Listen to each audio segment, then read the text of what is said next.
Now on the History Channel, stories from the pages of time. Stories of triumph and tragedy, adventure and achievement, as we go in search of history.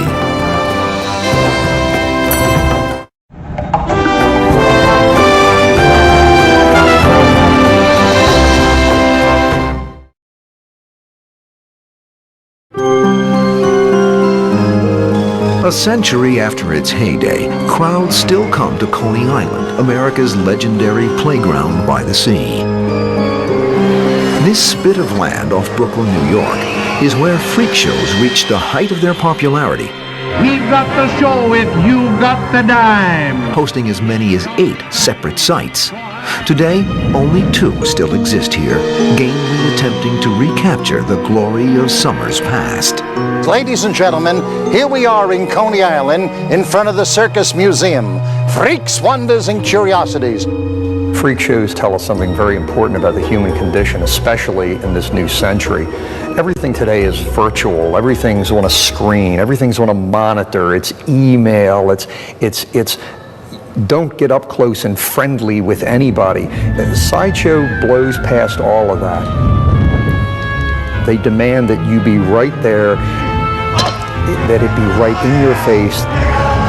That's the type of entertainment that a sideshow is. It's visceral. It gets you in your gut. It makes you laugh. It makes you applaud. It makes you think you're going to puke. It's got all of the impact of a big budget special effects movie. We have to understand this experience as the people who were in it understood it, and not from a modern day repulsion. Ladies and gentlemen, get your tickets and go now. The show is continuous. It's never out. It's never over. It goes on all the time. The origins of the freak show date back to the 1840s, when industrialization in America creates unprecedented leisure time for the masses and spurs Americans to indulge the pursuit of happiness. As a result, new forms of public entertainment arise, including establishments known as dime museums. Dime museums are the grandparents of all the museums we have today, although they wouldn't want to admit it. That includes not only Smithsonian, but also Ripley's Believe It or Not. Dime museums offer patrons exhibits of wild animals, exotic artifacts, wax figures, and human curiosities. Nowhere is the dime museum phenomenon more entrenched than in New York City, a burgeoning center of industry and immigration. Phineas Taylor Barnum, a showman poised to become the father of the freak show, owns the city's most popular exhibit hall, the American Museum. Although dime museums existed in the country before Barnum's American Museum, what he was an absolute genius at was taking an idea, gilding it in some manner or another, sending out advance men, professional fans, professional enthusiasts, many times, into society to generate excitement for a new exhibit that might be coming in. So he really embraced a lot of the early ideas of advertising and advanced promotion. P.T. Barnum's career as a showman began in the 1830s when he bought the rights to exhibit Joyce Heth, purported to be 161 years old and George Washington's nurse. Joyce Heth was his first challenge, and he found that he could successfully market the concept of a 161-year-old nursemaid to George Washington and get people to come, pay a fee to listen to Joyce Heth sing, tell stories about her early rearing of George Washington, and people left with something. They left sort of fascinated by it. They were intrigued by the concept of, could this actually be? Is it a possibility that somebody could live to this age? And it was up to you to decide. Barnum's exhibition of Joyce Heth earned him a handsome profit. But when she died, doctors examining her determined that she was only 80 years old and a fraud. The revelation bothers neither Barnum nor his audience. The public would accept humbug or a fraud in the presentation of a curiosity as long as it was entertaining. A lot of people think that Barnum was the man who said there's a sucker born every minute. Anybody who spends more than 5 minutes studying P.T. Barnum realizes immediately that would never have been a line that crossed Barnum's lips. The essence of Barnum's success was the fact that he understood his public very often better than the public understood itself. Barnum learns two fundamental principles in his association with Joyce Heth. First, freaks are not born, but rather created. And secondly, the promotion of a curiosity is just as important as the curiosity itself. Barnum applies these lessons to the American Museum and establishes the practices and patterns of the freak show for all to follow. Barnum was the one who realized that unless you put as much entertainment as possible in one space, it was never going to keep people coming back. And the essence of the Dime Museum, just like the essence of the amusement parks today, is you have to make people come back. And what with all the leisure time in the 1800s, that was a cinch for a man like Barnum, a man of his genius. Barnum transforms the Dime Museum into a lively entertainment center. He advertises through broadsides, banners, and brass bands, but nothing is as effective as word of mouth.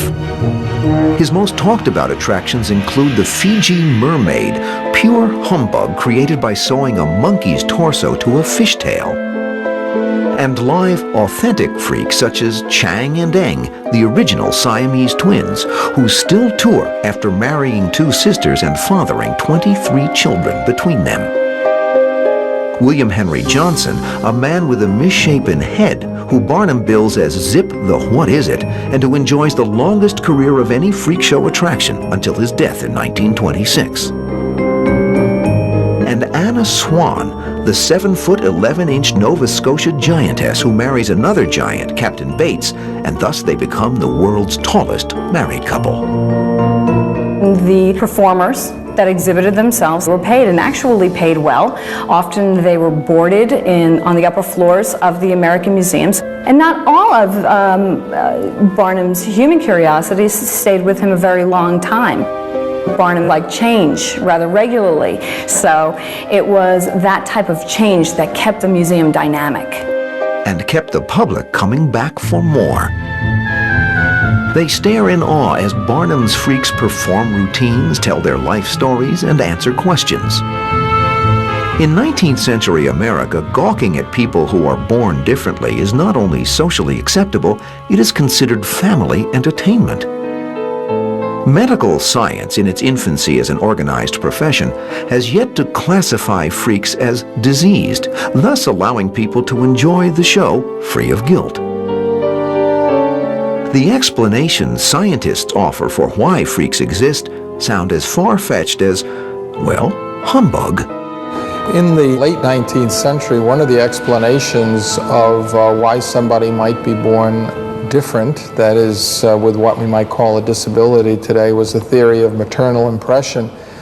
And there were variations of the theory, but one was that if a woman was pregnant and saw something that scared her, that the experience that scared her would be revealed in the baby she gave birth to. So if she were scared by a stallion, for example, she might give birth to a child who looked like a horse.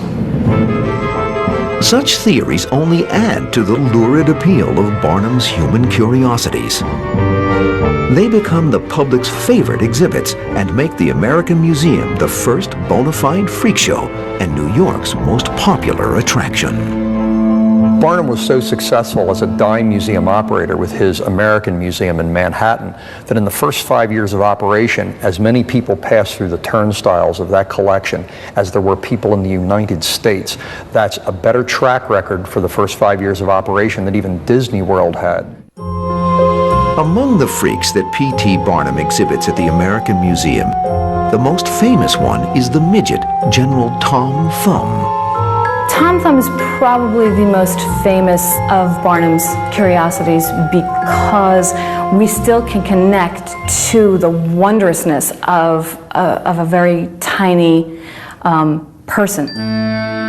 In 1842, Barnum discovers a bashful little 4-year-old boy named Charles Stratton. The child, who had stopped growing before he turned 1, is not even 2 feet tall. Unsatisfied with the true story, Barnum changes Stratton's age to 11 and alters the boy's place of birth from Bridgeport, Connecticut to London, England, to appeal to Americans' preference for European attractions. Finally, Barnum changes Stratton's name to Tom Thumb after the legendary dwarf knight in King Arthur's court, and for good measure gives the boy the rank of general while tutoring him to become an entertainer. Within weeks, Barnum creates what he advertises as a perfect man in miniature, not an ill-formed, offensive to look at dwarf. Tom Thumb didn't challenge the sensibilities of people. He was not perceived as grotesque. He was adorable and interesting. He was a great performer. He could capture an audience and sing and dance, and he spoke beautifully. Tom Thumb becomes an instant sensation and the talk of all New York. In 1844, Barnum takes him on the first of several highly successful tours of Europe, where he performs to the delight of royalty, most notably Queen Victoria, who showers him with gifts. Little Tom Thumb loves every minute of it. Stratton took to the business. He understood immediately what it was his audience wanted.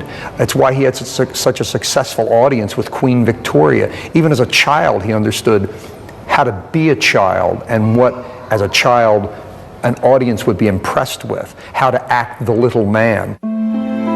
Stratton plays the little man so well, he becomes Barnum's partner.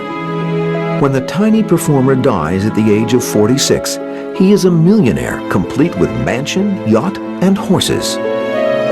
His rise from a shy little boy to a world-class celebrity becomes a freak legend. Tom Thumb was the greatest exhibit of them all, mainly because Barnum made him the greatest exhibit of them all. Barnum's enormous success at creating Tom Thumb in particular, and freaks in general, leads him to expand the venues in which they appear. In 1871, he forms the first of several alliances with various circus promoters, most notably James Bailey, to take his museum exhibits and curiosities on tour. He sets them up alongside the Big Top to entertain crowds before the main show begins. As a result, Barnum invents the Sideshow. Although Sideshow, much like we'd recognize it today, had existed with circuses in a small way prior to Barnum, what Barnum realized intimately was that he could transpose that museum experience to circus. Barnum, in the way he did everything, made it much bigger, huge compared to what everybody else was doing. In fact, the posters from the time always show Barnum's lineup of sideshow attractions just stretching off into the distance, dozens and dozens of acts. Now audiences in the heartland who had never been to a big city dime museum can stare in wonder at not only Zip, the What Is It, and Anna the Giantess, but also Charles Tripp, the Armless Wonder, and Madame de Vere, the Bearded Lady. The Barnum and Bailey Circus, the greatest show on earth, was coined. Hurry, hurry, step this way. The sideshow was starting to evolve. 2 nickels, 1 dime at... In 1893, 2 years after Barnum's death, the Sideshow makes a significant advance at the Columbian Exposition in Chicago. The most popular attraction at this World's Fair is the Midway Plaisance, an amusement area featuring the first Ferris wheel in the country, games of chance, concession stands, and exhibits of freaks and exotic peoples. Those showmen realized, you know, there's a benefit to concentration. There's a benefit to putting it all in one place. There's a benefit to in a way, learning from Barnum, who put it all in one place. Once they realized the money in that, the benefit to that, the sheer joy and outrage and pleasure for the public and themselves in all of that, the amusement parks were born, traveling carnival was born, and it's been history and the future ever since.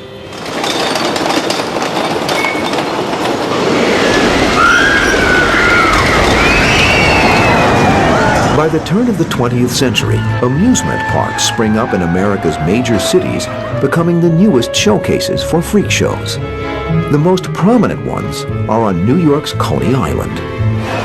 Audiences there consist mostly of immigrant laborers escaping teeming tenements for the breezy pleasures of what the New York Times describes as Sodom by the Sea. It's an audience where not everybody speaks English. So what type of entertainment works? Well, if people don't even understand the language that's being spoken, as long as every 5 minutes somebody eats fire, swallows a sword, Hit a bone. or hammers a nail into their head, believe it or not, who cares if you understand the language?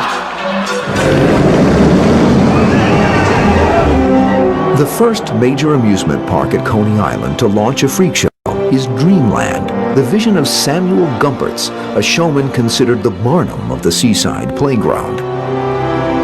Dreamland's most popular attraction is Lilliputian, or Midget City, a village Gumpertz builds to scale for the 300 little people who live there year-round, complete with their own fire and police departments. It's a very popular attraction. Unfortunately, Dreamland burns to the ground in 1911. It is all over. The politicians who own it decide they're not going to rebuild. The manager, however, the hero of our story, Samuel Gumpertz, acquires the property, puts up a tent while the smoldering ruins are still there, while the ground is almost too hot to walk on. And he creates what to this day is the mother of all sideshows, the Dreamland Circus sideshow. And that is where the theatrical art form of sideshows gets perfected, gets developed into the 10-in-1 circus sideshow.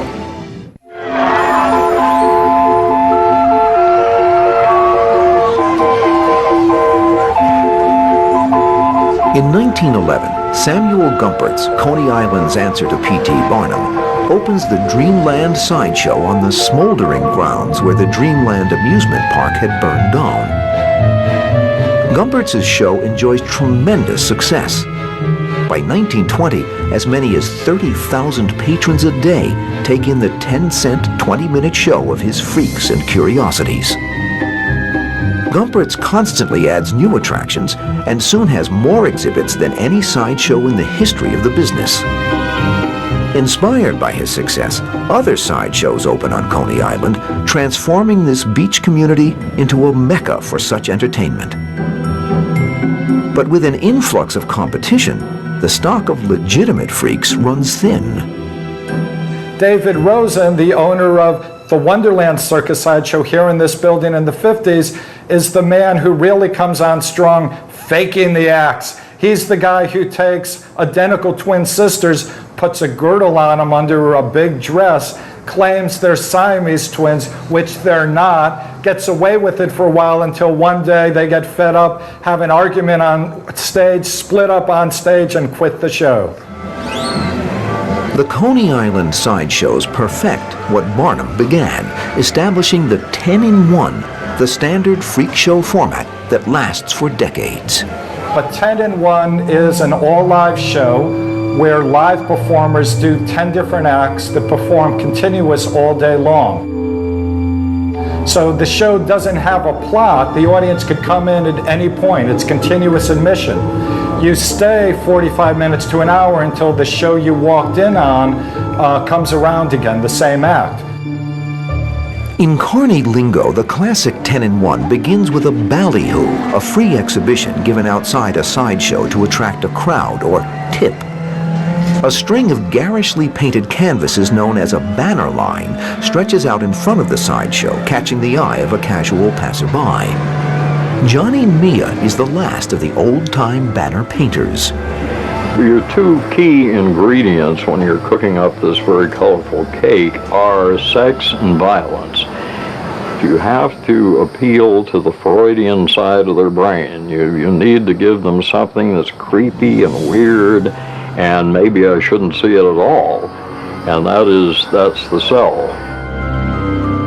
The banners draw the crowd's attention to the talker, We've got a cow with 3 eyes. a man mistakenly called a barker by those not in the business. Upon the one hand. He stands at the center of the ballyhoo platform, delivering his rapid patter, trying to get the crowd to buy tickets. They're all in here from one end. All right, come on in. To the other.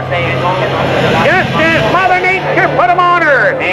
I want them all to dream about you when they go home tonight, so they'll always remember how pretty you are. Got a chicken in there with a man's face. Corn with no beak. The talkers are the highest paid people in the sideshow. A lot of them work on percentage of the gross. Exciting show you've ever seen. Talkers are the key. They get the people in there. As a boy, Bobby Reynolds was so mesmerized by the talkers he saw on Coney Island that he became one himself for his own sideshows. Histories, mysteries. On the inside of our show, you're going to see dozens of unusual, strange, bizarre people. Franklin Tinney, a man with 3 legs, 16 toes, real human shrunken heads, Fiji mermaid, freaks and curiosities, the likes of which no one has ever seen before. They're here, they're real, and they're on the inside. Can you sing a nice little song? Is that all of it? Yeah. To convince the audience that what they'll see on the inside is real, some of the working acts, like fire eaters or snake charmers, join the talker on the bally platform and perform. Johnny Mia swallowed swords to entice the crowd.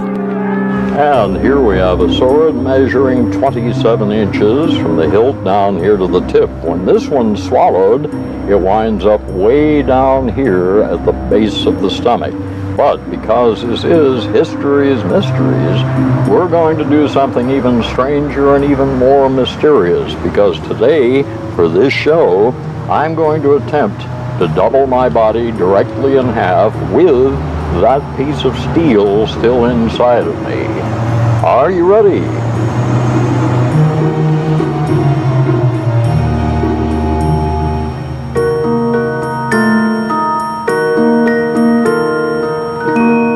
I'll have him followed by Pauline Paul. He sealed the girl boy. If you'll notice, the right side of the body of that life-size photograph is that of a muscular male, while the left side has all the features of a perfectly formed female. After this initial performance, the talker turns the tip or persuades the crowd to come in with the help of a shill, a sideshow employee planted in the crowd who rushes to buy a ticket, encouraging others to follow suit. Ladies go, the men go, and the children go, but I can't stand them. Once inside, another talker goes down a stage, introducing the spectators to each of the 10 acts. A crowd favorite was always Melvin Burkhart, now 93, and once billed as the anatomical wonder, the original human blockhead. Now I'm going to show you why they call me the human blockhead. I take a common, ordinary spike and drive it into my head, something like this. Ooh, dull, must have forgot to sharpen it.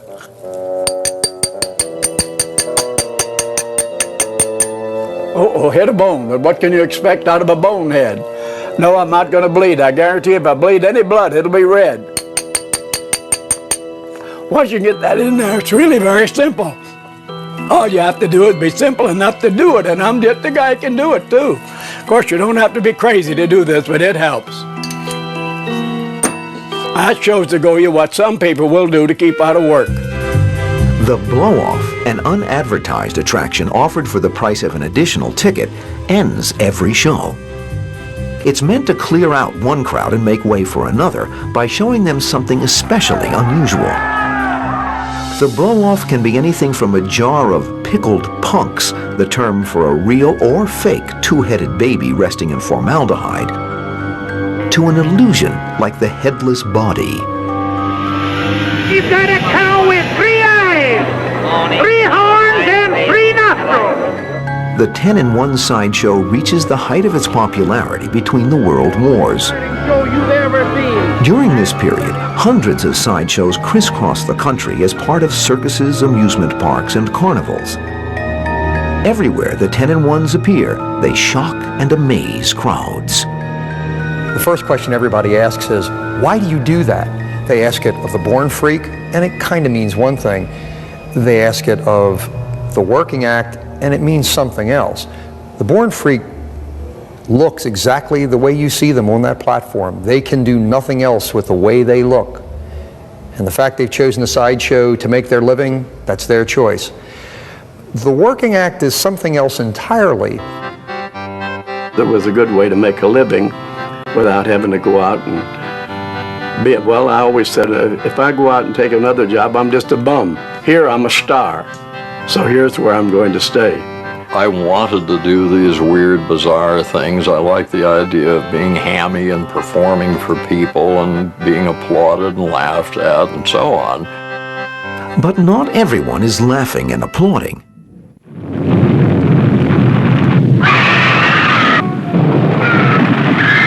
In 1932, Hollywood releases the movie Freaks. They'll make her one of us!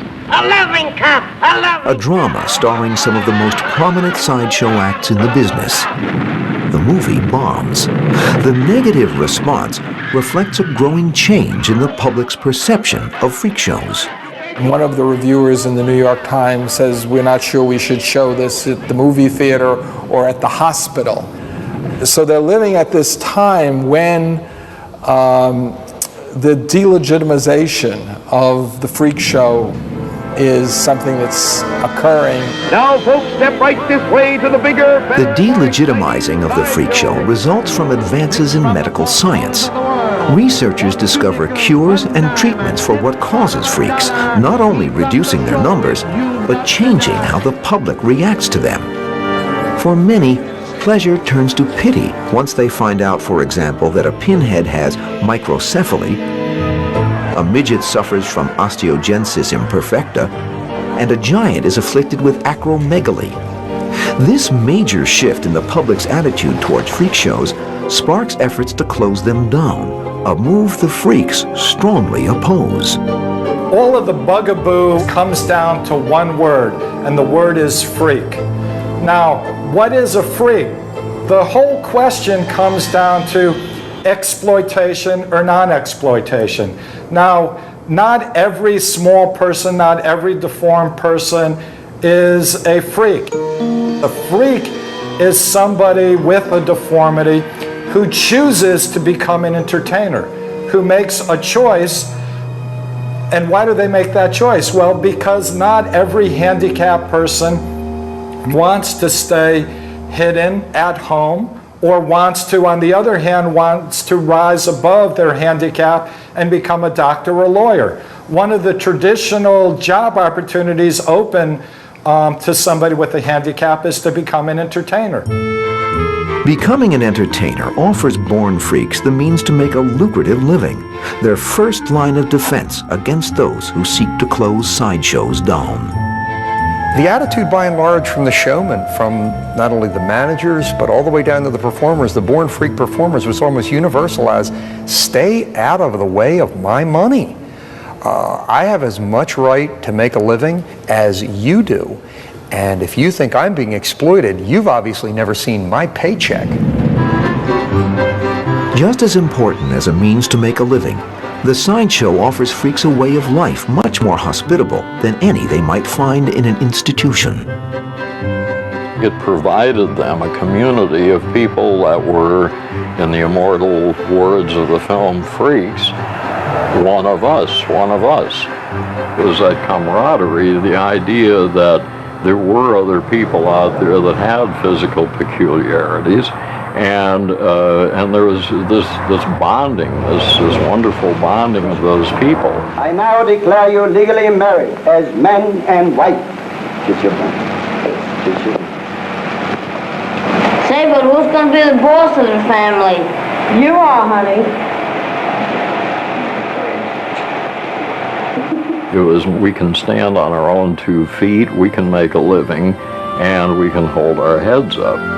We're not on welfare, we're not on any public assistance, and we don't want people to feel sorry for us. From the freak's perspective, if anyone's being exploited, it's the audience. My stock analogy for this is simply, if you walk down a street and you see somebody with 3 legs, I defy you not to turn around and look at them. You're going to look. There's nothing wrong with looking at that person. It's human nature. This is why all things unusual, including this program, have an audience, because you want to see something different. Despite the efforts of many, the freak shows remain open. But what changes in public perception can't accomplish, the grim economic realities of the amusement business render inevitable. The rising costs of mounting a freak show in the last half of the 20th century, including transportation, housing, insurance, work permits, payroll taxes, and fairground fees, increasingly make them prohibitive, especially when compared to amusement park rides, which have much lower overhead and quicker turnover. 3 horns, we've got a pig with an elephant's trunk. We've got a cow with 3 eyes. 3 eyes. With profit margins slimmer than the living skeleton, most freak shows have no choice but to close down. The people who are running sideshows are in show business, emphasizing the business, and if they're not making a profit anymore, then why do them? So sideshows essentially die out across America. They're all gone by the 1970s. Who else wants to do it? First of all, the carnival owners won't let you in there because they got so many rides, number one. You got the political incorrect, or you got the humaniacs. You can't have a freak animal show no more. I got a 5-legged cow I'm afraid to bring out. It's a Elsie, and they used to come in, oh, that poor cow, 5 legs. I says, you realize what that cow would be if it didn't have 5 legs? And they say, what? McDonald's. As the targets of reformers and the victims of economics, the number of freak shows steadily decline in the last half of the 20th century until only a few remain today. The big old 10-in-1 circus sideshow and carnival sideshows of old are almost completely gone. In their day, there would have been hundreds of those shows, hundreds of carnivals touring the United States. Now you're lucky if you can find a handful, and most of them are museum shows, shows where there are not live performers at all. A survey of current sideshows indicates that each in their own way seeks to carry on the traditions of this nearly bygone but bizarre form of American popular culture. Welcome to Coney Island, ladies and gentlemen. One of the museum shows still in operation belongs to Bobby Reynolds, a sideshow veteran of more than 50 years. A quick tour of some of his exhibits echoes back to the freak show's roots. Ladies and gentlemen, this is the original Fiji mermaid. It was sold to Barnum in the early 1800s.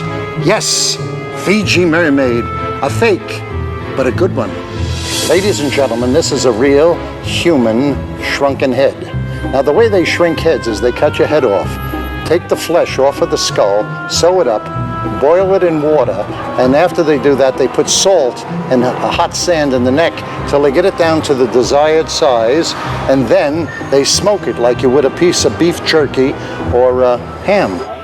This little animal is stranger than the Tasmanian devil, the swamp monster from the Isle of the Halamalagula. But actually, it's the ass end of a deer, but I say it's stranger and more fearful than a Tasmanian devil. Wouldn't give up show business, never, it's my life.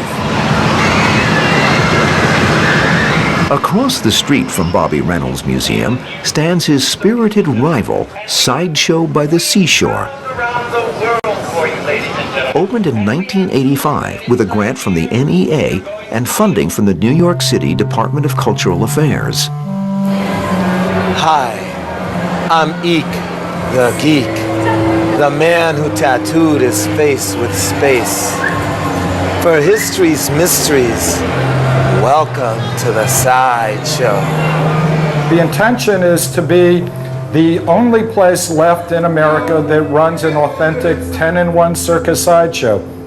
not cutting corners, not cheating, all live acts, doing the proper format, running continuous admission. So it's not just something to read about in the history books, that you actually have one place left in America that still does it the way they are meant to be. Woo!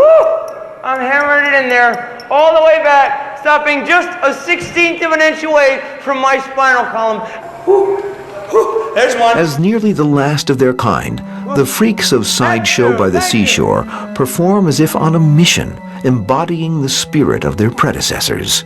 I feel that I was born to be in the freak show because I'm small developed.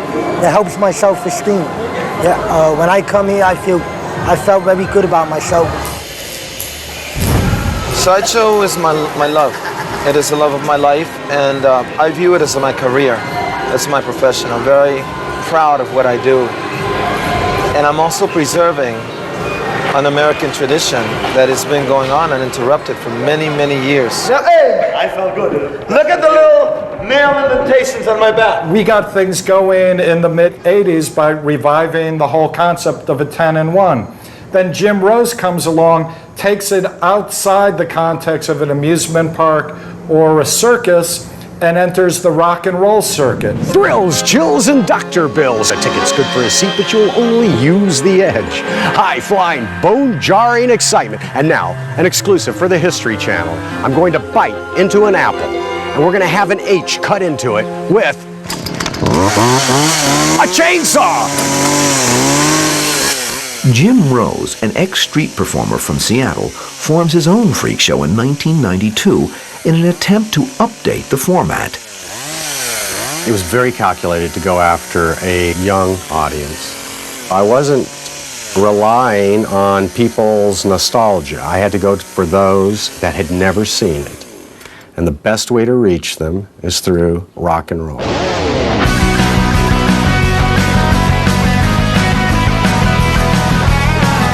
Higher! Higher for Vegas! Listen to this crowd!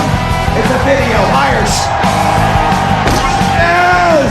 Take a look at her back! Take a look! Watch it register this! Oh, you gotta love this!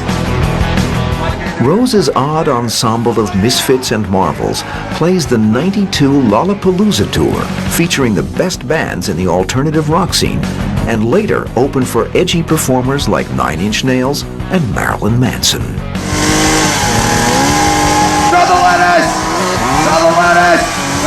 I had to deliver. I had to have a 10-ring circus. Things happening everywhere. You need a swivel on your neck for this show because they were used to MTV Edit. And I think I'm the first live show, theater, or anything that ever understood the MTV Edit and gave a world-whipping, fast-paced show. Rose's Circus is an instant hit with the youthful audience. But what was innovative and provocative in the early 90s barely raises an eyebrow today. Rose personifies the daunting challenge the remaining sideshows face to stay relevant and vital to new and ever more sophisticated audiences. What I sold thousands of tickets to in '92 is now your next-door neighbor, a pierced and tattooed kid. The challenge of framing a show that is relevant is one that I don't know if I'll ever get over. Marketing changes. Everything, if I tried to sell the show like I did in '92, it wouldn't work. So for me, it's a constant changing field as you watch and keep an eye on trends for marketing. As a new century begins, the Sideshow faces an uncertain future. Predicting the future of Sideshow is a very dangerous exercise, as I think anybody in the sideshow business would be the first to tell you. Perhaps it's in television or some form of it. Perhaps it's online. Perhaps it'll continue in the clubs. I think there's definitely a future for live performance. It's what attracted humanity to these odd and bizarre acts in the very, very beginning. As long as there was somebody who was willing to stand up and go, look at me, for a price. That's what Sideshow started in, and I think that's what it'll always be.